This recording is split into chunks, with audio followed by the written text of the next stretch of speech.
Assalamualaikum warahmatullahi wabarakatuh. Alhamdulillah wassalatu wassalam ala rasulillah wa ala alihi washabihi wa mawala amma ba'du. Sebelum kita mulai tauso kita kepada peserta yang masih berada di luar, diharapkan untuk segera masuk ruangan. Mohon kepada teman-teman panitia untuk membantu pada peserta yang masih berada di luar untuk segera masuki ruangan aula DPP PKS dan mohon pintunya mungkin ditutup ya. Yang sama-sama kita hormati Bapak Presiden PKS Ustadz Ahmad Saiku yang alhamdulillah sudah berkenan membuka agenda ngopi pagi kita, ngobrol pecinta kopi, pencari gagasan dan inspirasi. Dan yang mewakili Ketua Bidang BTN, Bapak Aib Nurdin sebagai Wakil Ketua Bidang yang sudah memberikan sambutan. Dan alhamdulillah hadir di sini bersama kita Bapak Menteri Pertanian 2004-2009, Dr. Anton Apriantono yang sudah meluangkan waktunya untuk bisa sharing, berbagi gagasan, berbagi inspirasi bersama kita semua di sini. Dan kepada teman-teman panitia, Kang Ilung dan kawan-kawan, di sini juga hadir Abah Idin ya, Abah Idin. Mungkin ke depan, Bah. Mohon ke depan, Abah. Babe. Babe Idin, dimohon untuk ke depan. Beliau adalah penerima Kalpataru ya, Babe. Dan beliau kalau kita semuanya sering mengikuti kegiatan Presiden PKS selalu ada beliau. Di mana ada Presiden, di situ ada Babe Idin. Tepuk tangan untuk Babe. Di sini juga hadir teman-teman pengurus bidang tani nelayan, Pak Bu Mary sebagai sekretaris bidang, ini Pak Ardi, ada Pak Wandra dan teman-teman lainnya. Dan terima kasih jazakumullah khairan atas kehadiran pencinta kopi, kelompok tani kopi, pengusaha kopi, pelaku usaha kopi, penikmat kopi, pemerhati kopi, komentator kopi ada juga ya. Jadi semua di sini komplit ya. Bapak Ibu semuanya, alhamdulillah agenda kita ini sebenarnya sudah jauh-jauh hari kita rencanakan.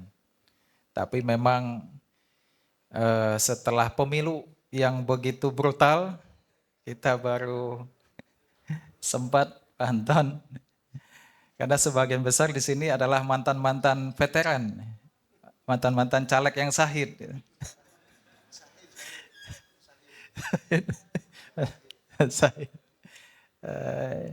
Dan sebenarnya ini momentum yang tepat bagi kita semuanya setelah kita melewati pesta demokrasi 5 tahun. Insya Allah kita kembali fokus, kembali konsen Pak Anton bagaimana kita memperkuat, mengkonsolidasikan komunitas-komunitas yang ada termasuk yang berada di bawah bidang tani nelayan DPP PKS. Dan tidak hanya komunitas kopi Nusantara, ada beberapa lagi yang insya Allah kedepannya akan kita perkuat, seperti ada sekolah tani, ternak, dan nelayan, dan beberapa komunitas lainnya. Sebelum kita masuk ke pembicara pertama, menjadi sebuah dilema bagi kita hari ini, karena sesuai dengan tema atau judul talkshow kita adalah update perkopian Indonesia. Jadi sama-sama kita, apapun peran kita, apapun profesi kita, sama-sama kita ikuti talkshow ini dengan seksama. Bagaimana hari ini kita merasakan Indonesia sebagai negara produsen kopi keempat dunia. Masih benar Pak Anton ya? Setelah Vietnam, Kamboja, dan Vietnam, Kolombia, dan Brazil. Brazil, Vietnam, dan Kolombia. Tapi kita menjadi eksportir yang ke-9 di bawah Swiss yang sama sekali nggak ada kebun kopinya. Nah, dilemanya di sini. Apa yang menjadi penyebabnya nanti akan dikupas oleh Pak Anton dari hulu ke hilirnya, dari on farm ke off farmnya. Tanpa memperpanjang pengantar lagi kepada Pak Anton, waktu dan tempat kami persilakan. Assalamualaikum warahmatullahi wabarakatuh. Alhamdulillah, alhamdulillahirabbil alamin. Wassalatu wassalamu ala asrofil anbiya'i wal mursalin wa ala alihi washabihi ajma'in. Asyhadu an la ilaha illallah wa asyhadu anna Muhammadar Rasulullah. Allahumma sholli ala Muhammad wa ala ali Muhammad. Pertama-tama bersyukur kita kepada Allah Subhanahu wa taala karena kita dipertemukan di sini untuk sebuah acara yang saya nilai sangat penting untuk membicarakan bagaimana kita ke depan sambil merefleksikan apa yang sudah kita lakukan ke belakang dan juga apa yang terjadi pada saat ini. Salawat dan salam selalu kita sampaikan bagi junjungan kita Nabi Allah Muhammad SAW, juga kepada para sahabatnya, para pengikutnya, keluarganya, dan pengikutnya yang setia hingga di hari zaman. Saudara-saudaraku yang dimuliakan oleh Allah Subhanahu wa taala. Satu hal barangkali yang harus kita sama-sama ingat, bahwa kita diturunkan ke bumi ini sebagai khalifah. Kita membawa amanat sebetulnya masing-masing ini. Dan amanat itu harus kita jalankan. Kita sudah berjalan di bidang perkopian dengan berbagai fungsinya, dari mulai hulu sampai hilir. Nah, mari kita maksimalkan fungsi kita untuk kemaslahatan umat. Jadi kita harus punya sebuah cita-cita yang besar. Ini harus kita mulai dari sini, karena kita diberikan segalanya oleh Allah. Kemampuan, ya, kemudian juga kecerdasan, kemudian kita diberikan alam yang mendukung, dan banyak hal yang Allah berikan. Kalau itu tidak kita optimalkan, artinya kita telah menyia-nyiakan amanat yang diberikan oleh Allah. Kita telah menyia-nyiakan nikmat yang Allah berikan kepada kita. Sehingga harus ada pada kita masing-masing sebuah cita-cita besar. Bagaimana kita semua itu masing-masing bermanfaat bagi masyarakat. Bukan hanya dirinya. Ya, bukan hanya dirinya, tapi juga keluarganya, masyarakat sekitar. Nah, inilah. Ini barangkali harus dimulai dari motivasi seperti inilah, sehingga kita insya Allah menjadi besar. Saudara-saudaraku, yang kedua, ketika kita kemudian diberikan oleh Allah segala kesempatan dan segala kemudahan, segala kelebihan, maka harus itu kita jadikan sebagai sebuah cita-cita bagaimana kita bisa menjadi besar. Ini penting, ya. Karena kalau tidak, ya begitu-begitu saja. Ya. Nah, oleh karena itu, dan inilah barangkali yang kita harus lakukan ke depan. Jadi di samping kita membuat sebuah jaringan, sebuah organisasi, ya, komunitas kopi Nusantara, yang tadi saya bicarakan, komunitas ini harus mengakar di masyarakat, sampai ke desa, terutama tentunya di sentra-sentra produsen kopi. Gitu. Kemudian bagaimana kita membuat sebuah jaringan kerjasama, ya, sehingga kita bisa membesarkan diri. Ini. Ya. Nah, dengan motivasi seperti itu, mari kita lihat kondisi sekarang. Kopi sekarang menghadapi tantangan di mana produksinya sudah mulai keteteran dibandingkan dengan konsumsinya. Dan ini diantaranya karena adanya perubahan iklim diantaranya. Ya. Harga kopi naik terus. Ini menunjukkan bahwa supply semakin berkurang. Ini. Di sisi lain, ini adalah peluang. Nah, kita harus selalu melihat tantangan dan peluang.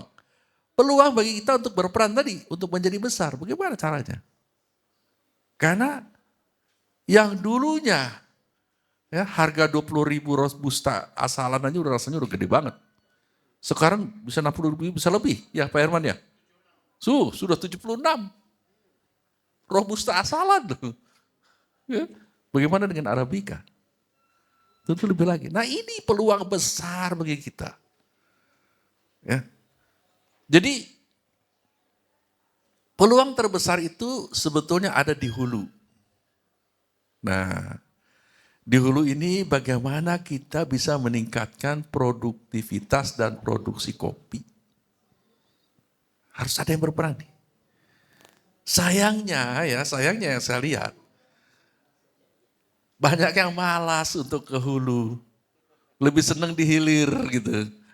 Padahal di hulu ini juga luar biasa peluangnya tadi kan. Dengan harga yang sedemikian ini kan sebetulnya luar biasa gitu peluangnya. Dan kita yang saya lihat ya, selain ekstensifikasi, intensifikasi juga itu suatu hal yang luar biasa. Saya melihat sendiri di Lampung Pak Herman, bagaimana petani itu bisa meremajakan tanaman-tanaman kopi yang sudah berumur 50 tahun. Bisa, ada caranya, ada teknologinya. Bagaimana mereka mampu membuat suatu budidaya kopi yang produktivitasnya itu paling tidak 4 ton per hektar per tahun. Itu sudah bisa. Nah, tinggal kali-kali saja ya dengan harganya, kan luar biasa itu. Ya. Nah, kemudian tantangan yang kedua. Tantangan yang kedua adalah semakin beragamnya selera. Ya. Tadi misalnya secara nggak sengaja katanya pasca panen kopi itu hasilnya menghasilkan kopi fermentasi. Saya nggak mau menyebut kopi wine, ya. Itu haram itu. Menyebut namanya aja haram itu. Jangan. Kopi fermentasi. Udah kita ganti aja. Kita yang harus memulai. Jangan sebut-sebut wine lah. Karena memang bukan wine. Dan aromanya juga tidak sama dengan wine. Kenapa disebut wine? Dari sisi itu aja udah salah gitu kan. Apalagi kemudian wine konotasinya dengan sesuatu yang haram. Kita gantilah dengan kopi fermentasi. Tadi saya udah lihat di sana. Sudah ada yang berani menggunakan kata kopi fermentasi. Itu satu kan. Dan banyak lagi variasi-variasi yang sekarang ini berkembang. Saya setahun yang lalu, mungkin sekitar berkunjung ke Java Frinsa. Luar biasa Pak Wildan ini. Mengembangkan kopi-kopi fermentasi dengan berbagai starter yang berbeda-beda. Dengan aromanya yang enak. Dan sejauh yang saya tahu, kopi terbaik itu yang disajikan oleh Java Frinsa. Gitu. Dari ini saya ya, dari penilaian saya. Itu dan variasinya sudah mulai berkembang juga.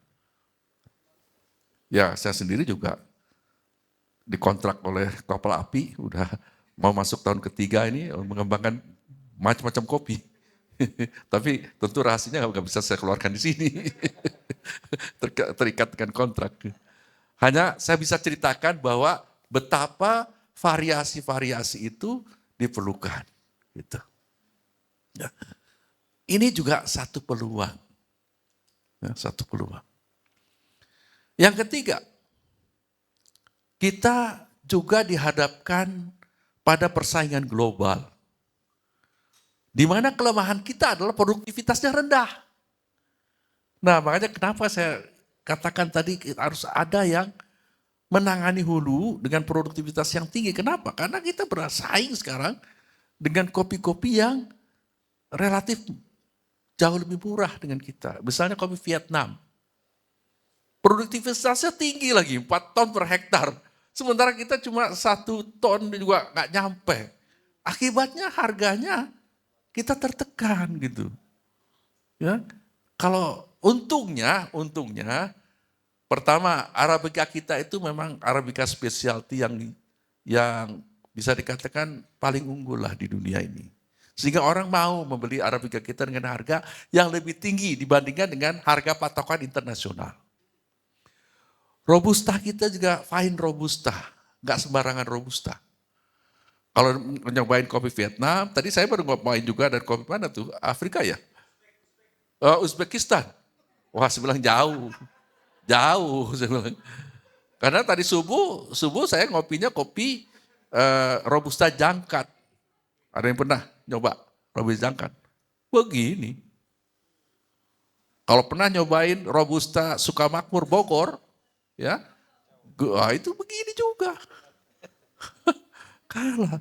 Jadi ternyata Robusta yang ditanam di ketinggian itu punya keunggulan. Gitu. Hampir menyamai Arabica sebagian. Gitu. Nah, jadi untungnya seperti itu. Tapi kan sampai berapa lama kita? Yang jelas impor kita makin tahun makin tinggi. Enggak salah, kenapa? Karena untuk menghasilkan produk yang bisa bersaing, ya terpaksa harus bahan bakunya murah. Sementara di kita mahal. Iya kan? Terpaksa harus disubstitusi. Dari Vietnam, dari Brazil gitu. Nah, tapi sampai kapan? Kalau begini terus, ya kita bisa gulung tikar nanti. Nah ini tantangan yang dihadapi. Ya. Tantangan berikutnya, ya, Indonesia itu tidak dikenal kopinya. Kaget ya? Nggak dikenal. Tanya ada kopi Indonesia mana? Nggak ada. Yang dikenal tuh Gayo, Toraja, Preanger, nah itu kenal mereka. Begitu kopi Indonesia, nggak ada. Dewan Kopi Indonesia, yang benar sebenarnya saya sekarang ini Dewan Pengawas, bukan di pembinanya ya, tapi ya sama aja lah. Tahun sebelum COVID tuh, akhir 2019 kalau sebelum COVID ya, kita ngadakan workshop di Jerman. Pertama, Jerman khususnya dan negara-negara Eropa lebih suka kopi organik. Betul. Ini juga satu peluang nih. Kita sebetulnya punya peluang untuk kopi organik karena kopi-kopi kita tuh jarang yang disemprot pestisida atau pakai dipupuk gitu ya. Itu juga harus kita pertahankan itu. Tapi yang membuat saya sedih, Jerman mengimpor kopi dan kita ranking ke-11. Makanya tadi kan ekspor kita ranking ke-9 katanya. Itu benar. Ya. Jadi tapi nggak apa-apa lah karena yang diekspor itu kan green bean ya. Saya sendiri sebenarnya nggak happy. Nggak happy dengan ekspor green bean. Nilainya jauh lebih rendah dibandingkan dengan produk akhirnya. Gitu. Nah, masa kalah dengan Cina, hati-hati. Cina sekarang sudah mulai juga memproduksi gitu, kopi dan ekspornya juga luar biasa. Nah, yang bikin sedih lagi, yang dikenal kopi-kopi itu kopi-kopi Itali. Padahal Itali nggak pernah nanam satu pohon pun. Tapi kopinya yang Ivy lah, Lavazza lah. Itali. Mana Indonesianya? Makanya saya dorong terus kapal api juga, kamu harus bisa go global. Malu kita. Masa kalah sama Italia yang nggak memproduksi kopi? Ya mestinya kita dong yang menjadi raja kopi dunia. Ya kita sedang berusaha. Saya bantu mereka supaya bisa go global.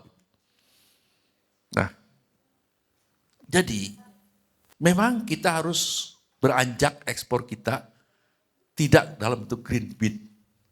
Tapi produk-produk seperti Lavazza, Ivy, seperti itu. Ya, harus beranjak ke sana. Minimal roasted bean lah. Jangan green bean. Green bean nilainya lebih rendah dibandingkan produk akhirnya. Green bean kita pakai di dalam negeri aja. Ini juga supaya taktik supaya harganya bagus terus gitu kan. Kalau enggak nanti kita harganya jangan sampai jatuh. Dia udah bagus nih sekarang nih, tapi jangan sampai turun ya. Jangan sampai turun. Jadi itulah tantangan kita banyak. Oleh karena itu ya kita harus punya cita-cita menjadi besar. Pak Herman, kalau bisa lebih besar lagi Pak. Insya Allah kita punya jaringan. Kita punya jaringan, bahkan tadi saya tantang, siapa yang mau nanam 160 hektar di Gunung Batu, Sukamakmur? Lahannya ada. Mau lebih dari itu juga ada. Pak Herman kalau siap? Iya. Nanti boleh nambah Pak. Ada 160 hektar di Sukamakmur, ketinggian di atas 800.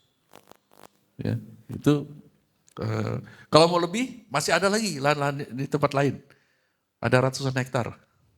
Ya, di samping juga mengelola, menampung ya, kopi-kopi yang ada di sana. Nah, itu peluang di hulu. Peluang di hilir, wah sudah lebih banyak lagi. Saya nggak usah bicara lagi. Tapi satu yang menjadi keprihatinan saya. Ya, kemanapun perginya, yang saya temui adalah kopi Itali. Kopi Indonesianya mana? Kadang-kadang kopi tubruk aja nggak ada. Padahal kopi tubruk itu khasnya Indonesia. Kenapa khasnya kopi Vietnam dengan Vietnam dripnya terkenal? Kenapa kopi Turki terkenal? Kok kopi tubruk nggak terkenal? Ini tolong ya yang bekerja di hilir, pikirkan ini. Padahal untuk membuat kopi tubruk jauh lebih murah dibandingkan dengan kopi-kopi Itali yang perlu mesin. Kopi tubruk nggak perlu mesin. Tolong ya. Jadi kita jangan minder. Ya, jangan lagi ada mental inlander. Kita harus bangga, this is kopi tubruk. Saya suka marah kadang-kadang kalau ke kafe nggak ada kopi tubruk. Kamu di Indonesia apa di Itali? Ini Indonesia, boom. Harus ada kopi tubruk. Bolehlah ada kopi Itali, tapi kopi tubruknya jangan dilupakan dong. Gitu. Ya. Kalau dari sisi keilmuan saya, ilmu saya diantaranya ilmu flavor, kopi tubruk is the best dari sisi flavor. Itu balance flavor itu ada di kopi tubruk. Kalau orang belajar tentang flavor ya, balance flavornya itu ada di kopi tubruk. Dari sisi kesehatan pun sebetulnya kopi tubruk lebih sehat. Karena semuanya ada di situ. Ya, kalau dibilang di ekstrak itu sudah jauh berkurang. Ke depan, apa yang harus, akhirnya kita mulai ke depannya. Jadi di samping tadi, bagaimana tantangan produktivitas dan produksi di hulu bisa kita sama. Kemudian di pasca panen, bagaimana kita membuat variasi yang menghasilkan green bean yang lebih disukai oleh konsumen. Di akhir, nah bagaimana kita bisa mengembangkan produk kopi ini, bukan hanya kopi ansih, tapi bisa juga menjadi ingredient. Ya, sehingga nilainya menjadi semakin meningkat nilai tambahnya. Ini yang kita harapkan. Dan samping itu, ya kita harus punya branding kopi Indonesia. Sehingga dengan branding kopi Indonesia itu kita semakin dikenal di dunia gitu. Jadi kalau gayo Indonesia gitu kan. Jadi jangan dilupakan Indonesianya. Toraja Indonesia. Ini mah gayo saja, Toraja saja Indonesia ya. Jadi orang nggak kenal. Betapa sedihnya saya waktu di Jerman itu, saya lihat kan di kafe di mana, nggak ada kopi. Jangankan Indonesia, gayo aja nggak ada. Adanya kopi-kopi dari Afrika. Yang lebih banyak. Ada ketemu satu kafe yang kopinya dari Indonesia. Gitu. Ada memang, tapi sedikit dibandingkan dengan yang lain. Gitu. Nah ini ya, jadi bagaimana kita bisa menghasilkan kopi yang lebih dikenal, lebih disukai, ya. Itu tantangan ke depan dan juga bukan hanya untuk kopi, tapi juga bisa untuk misalnya ingredient makanan dan lain-lain. Nah, itu mengandung kopi. Dan berikutnya adalah bagaimana membranding kopi sebagai sesuatu yang sehat. Ini. Di samping kopinya sendiri juga tentu ada tambahan-tambahan lain. Terutama herbal yang dimana kita itu masih kaya itu gitu. Supaya kopi itu menjadi lebih sehat. Orang minum kopi itu bukan hanya karena suka, tapi juga karena ingin sehat, ingin lebih sehat. Ini tantangannya. Ya. Karena lagi-lagi kita menghadapi sebuah persaingan. Misalnya di Saudi, kopinya kopi apa coba yang disukai? Kita pernah memikirkan nggak untuk ke Saudi dengan menghasilkan produk yang seperti yang disukai orang Saudi? Kopi ditambah kapulaga. Tehnya juga kan begitu, teh tambah kapulaga. Pernah nggak kita mikir? Jadi ketika kita membuat produk kopi, jangan hanya kesukaan orang Indonesia, tapi juga kesukaan orang luar seperti apa. Sehingga kita bisa ekspor ke sana. Mereka nggak produksi kopi, mereka nggak mau produksi kapol, kita memproduksi dua-duanya. Kenapa kita tidak memproduksinya? Ya, ini. Dan saya kira tuntutan di Indonesia sendiri ya sudah mulai menginginkan sesuatu yang beda. Coba perhatikan di kafe-kafe, ya kan? Mulai jenuh dengan yang itu saja. Mulai mencari-cari, apalagi ini, ya. Kalau dulu misalnya menggunakan susu, sekarang sudah menggunakan santan misalnya. Itu untuk menjadi sesuatu yang membedakan. Hanya memang dari hasil riset sesuatu yang baru itu memang disukai, dicari, tapi tetap aja volume penjualan mah tetap aja yang tradisional, yang besar. Tapi nggak apa-apa, karena suatu saat akan besar. Dulu mana kita kenal kopi susu gula aren? Nggak kenal. Begitu kenal, ternyata itu menjadi booming. Nah, inilah barangkali beberapa hal kondisi sekarang dan juga tantangan di ke depan yang bisa saya sampaikan, mudah-mudahan bisa menginspirasi. Ya. Dan saya senang sekali kalau nanti kita bisa bertukar pikiran ya, berinteraksi lah. Saya juga tentunya akan banyak belajar juga dari teman-teman semua. Demikian sementara, Assalamualaikum warahmatullahi wabarakatuh. Assalamualaikum warahmatullahi wabarakatuh. Terima kasih kepada Bapak Dr. Anton Abriantono, Menteri Pertanian 2004-2009 sekaligus Dewan Penasihat sekarang. Dewan Penasihat, pengawas. Dewan Pengawas Dewan Kopi Indonesia.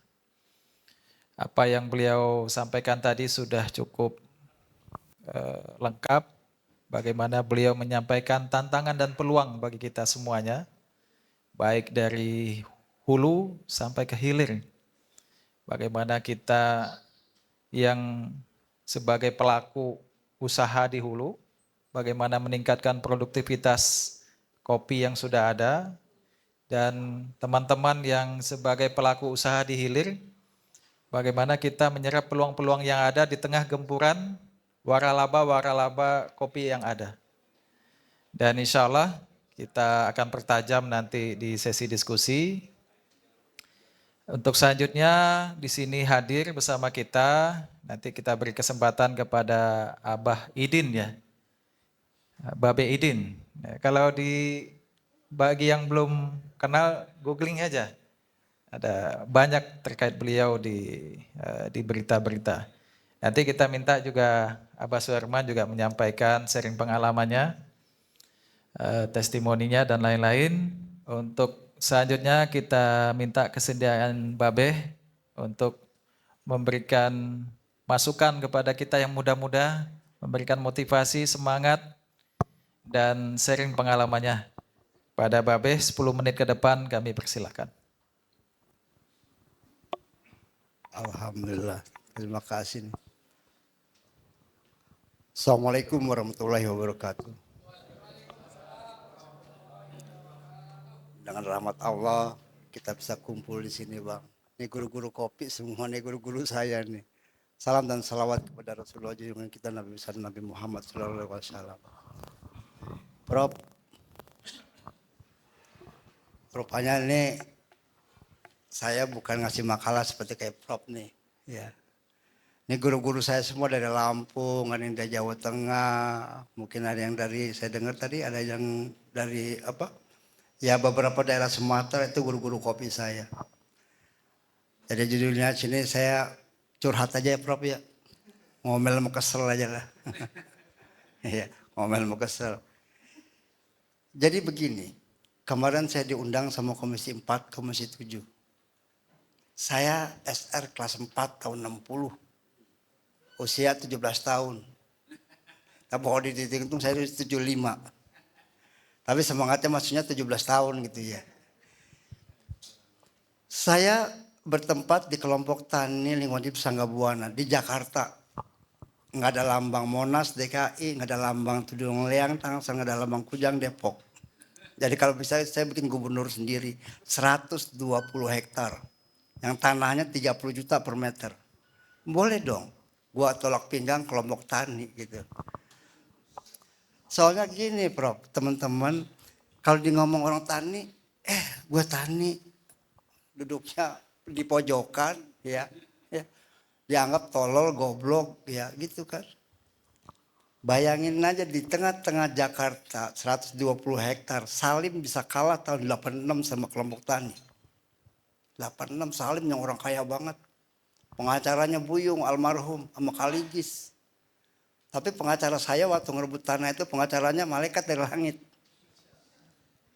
Saya kemarin Prof diundang Komisi 4, Komisi 7 tentang Jakarta. Ini ada hubungan dengan kopi ya.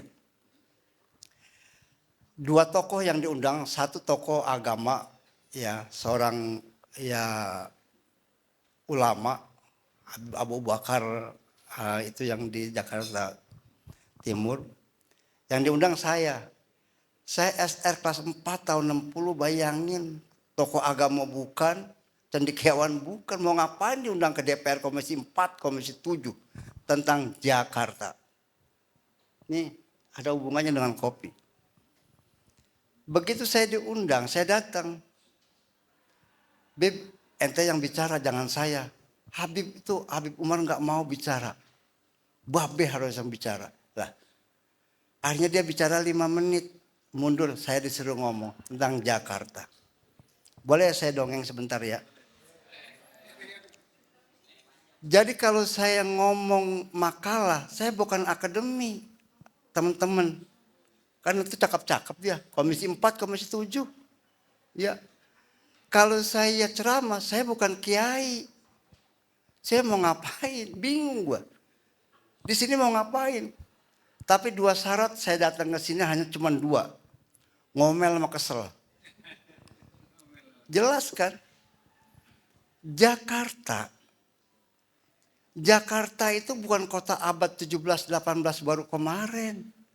Betawi itu kalau dibilang orang Betawi, saya iya yang ganggal loh.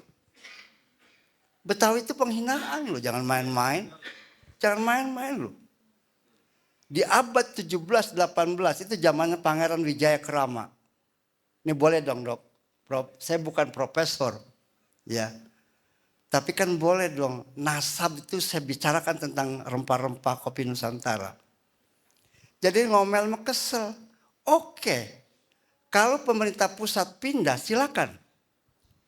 Silakan. Tapi gue bilang, ngomongnya lu gue nih. Lu cakep-cakep DPR, Komisi 4, Komisi 7, Neng, tong lu ya. Lu bukan keluar dari batu, keluar dari bapak moyang mama lu. Jangan main-main. Jakarta sebagai pemerintah pusat oke.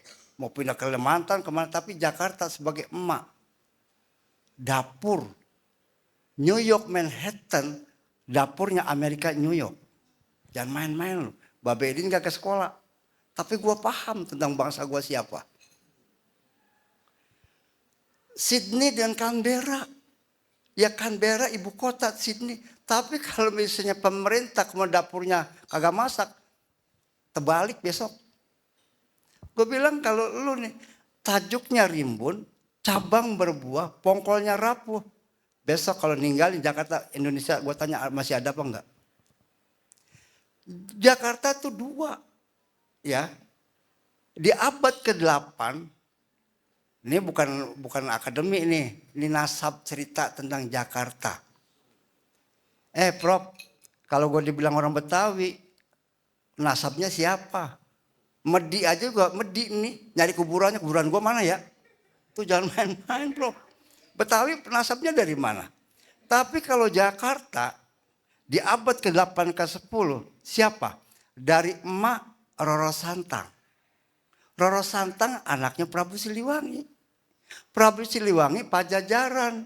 Pajajaran Tarumanegara. Tarumanegara Salakan Negara. Nusa Kelapa. Itu Nusantara. Ya, dari emak.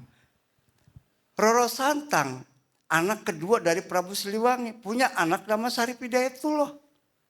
Nih, siapa dia? Bapaknya Pangeran Abdullah. Bani Israel. Anak keturunan Nabi Ibrahim. Bani Israel siapa itu? Disitulah kemudian namanya Husain. Husain siapa? Fatimah, Ali, ya Rasul dong. Itu nasab.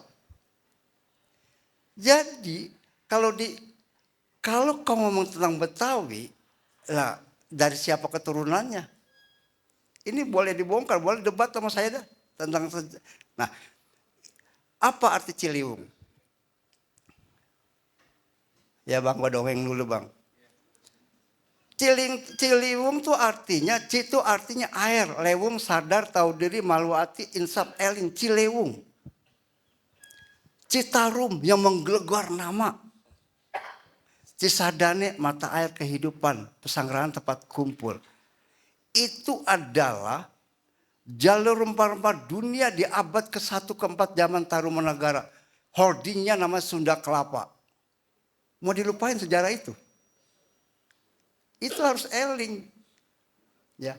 Pondok Labu bukan pasar. Tuh, dekat pasar Jumat namanya pondok, tempat berhenti saudagar-saudara dari Afrika, dari beberapa termasuk Ibnu Battuta ceritanya. Pondok tempat berlabuh, itulah namanya peradaban rempah-rempah kopi Nusantara. Jangan main-main loh. Jadi negara ini berdiri dari emak, dari dapur, dari kopi, jahe, cengkeh, lupa sama dapur, selesai besok. Ini bukannya dukun yang ngomong, gue bener ngomong nih.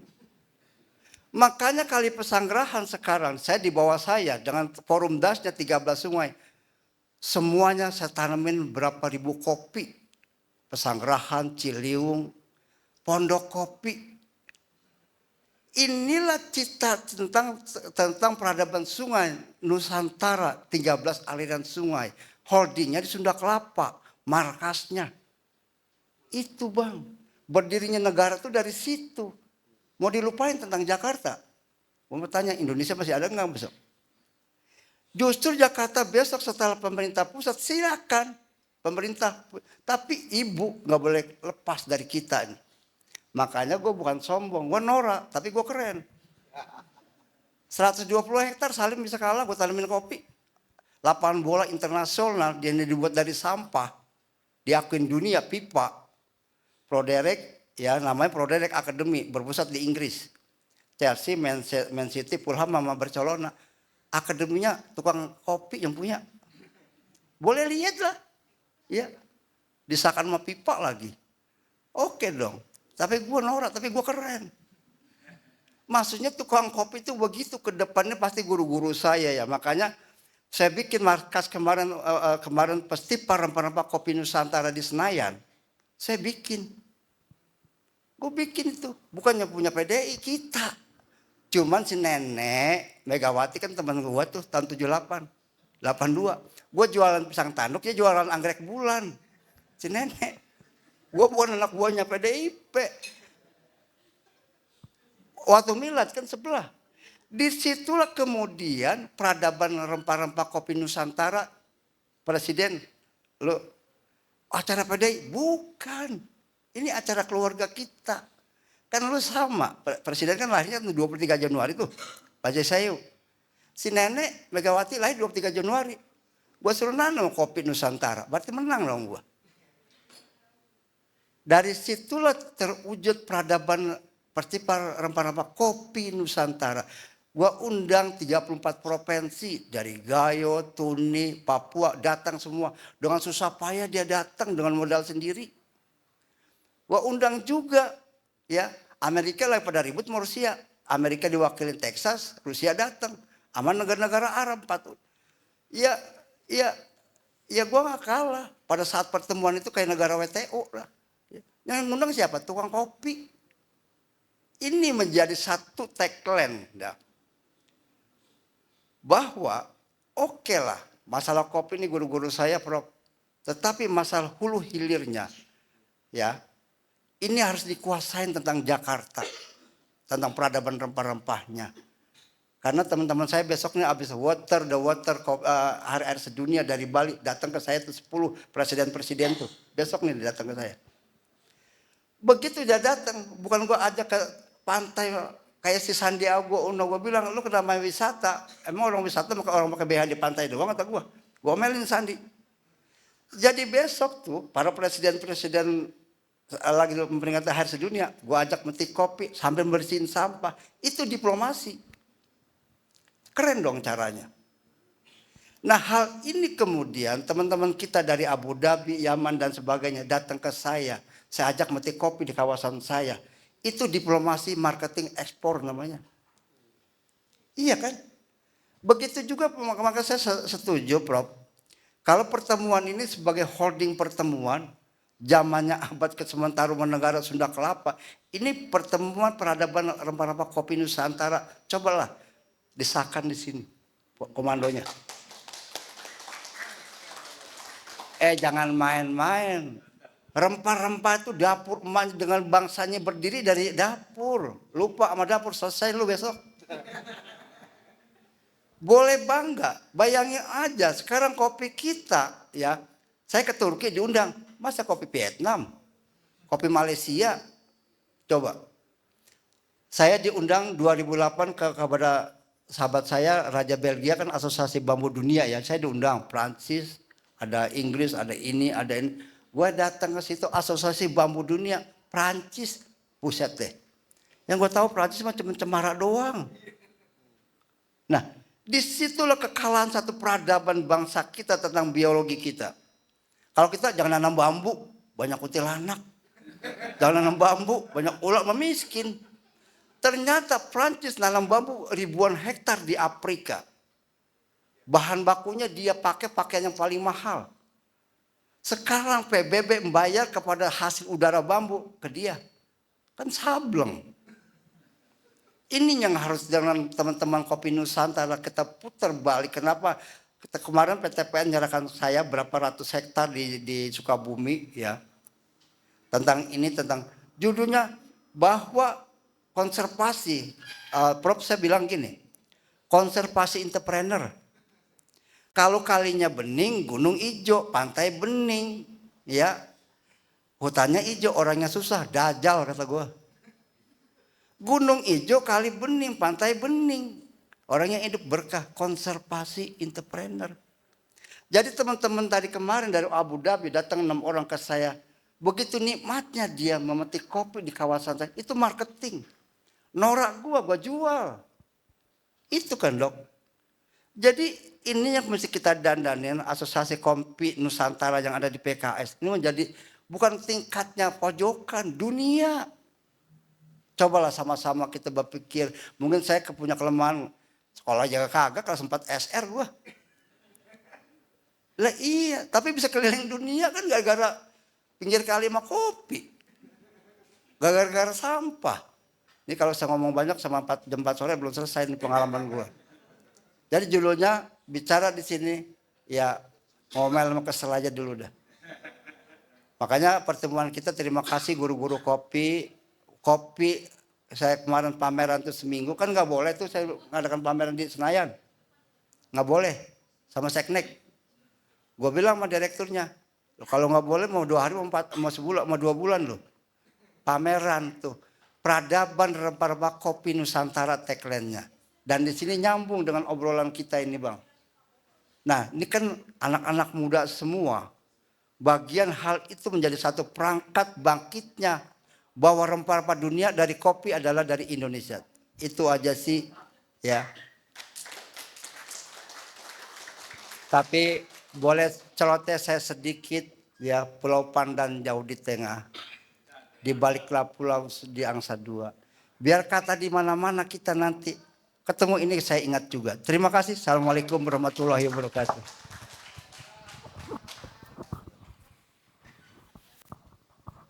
Karena Babe mulai pantun, saya boleh juga pantun ya, Be. Jalan-jalan ke Wonogiri,